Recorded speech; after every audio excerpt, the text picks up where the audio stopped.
लोकसभा चुनाव का चौथा चरण 13 मई को है। उत्तर प्रदेश में 13 सीटों पर चुनाव होना है।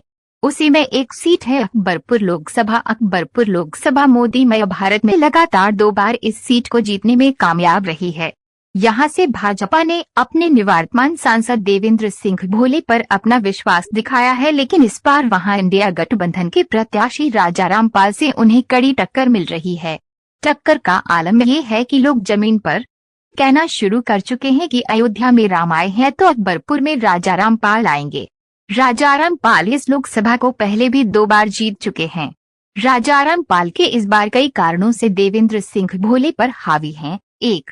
जातीय समीकरण। अकबरपुर लोकसभा में जातीय समीकरण राजाराम पाल के पक्ष में है। अति पिछड़ा समुदाय से आने वाले राजाराम पाल को इंडिया गठबंधन का कोर वोट तो मिलेगा ही साथ अत्यंत पिछड़ा वोट जो भाजपा की नीतियों से त्रस्त है वो भी राजाराम पाल को मिलता दिख रहा है। अति पिछड़ा वोट ने 2014 और 2019 में भाजपा का साथ दिया था, तब यहां से भाजपा जीती थी, लेकिन अति पिछड़ा वोट में अब अंडर करंट है जो भाजपा के खिलाफ है और वो बेरोजगारी और महंगाई के मुद्दे पर भाजपा को हटाकर इंडिया गठबंधन को लाना चाह रहे हैं। तो दलित वोट पर पकड़ राजाराम पाल जब भी इस लोकसभा से लड़े हैं उन्हें उनके समाज का वोट उन्हें हमेशा मिला है, लेकिन संविधान बचाने के लिए दलित अब जागरूक हो चुका है। रिपोर्ट के अनुसार दलित अब मन बना चुका है कि किसी भी कीमत पर भाजपा को सत्ता से बाहर करना है, इसलिए वह उसे वोट कर रहा है जो भाजपा को हरा रहा है। इसके साथ साथ राजाराम पाल की जमीनी पकड़ दलितों पर बहुत मजबूत है। दलितों के साथ हमेशा सुख दुख में खड़े रहने वाले राजाराम पाल को दलित अति पिछड़ा समुदाय से होने के कारण पहली पसंद मान रहा है।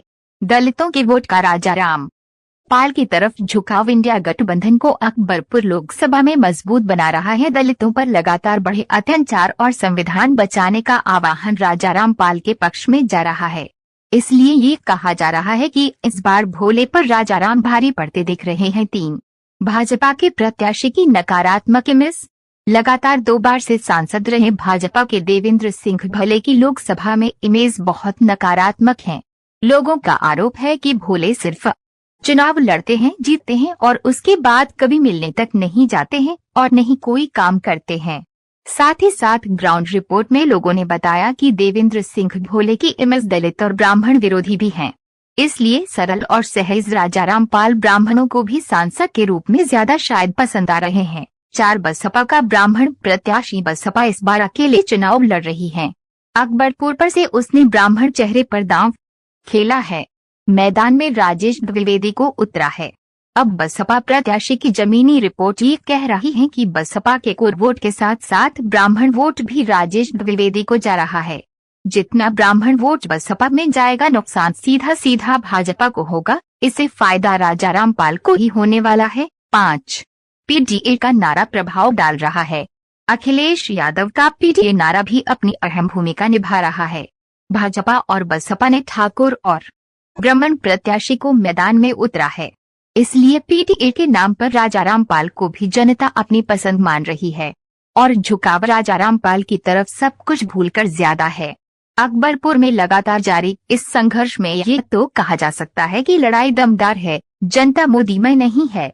स्थानीय मुद्दे हावी है, साथ ही साथ संविधान बचाने की लड़ाई है, लेकिन आगे क्या होगा हम इसका दावा नहीं करते हैं। 4 जून को कौन अकबरपुर में जीतेगा वो पता चल जाएगा, लेकिन लड़ाई बहुत कड़ी है।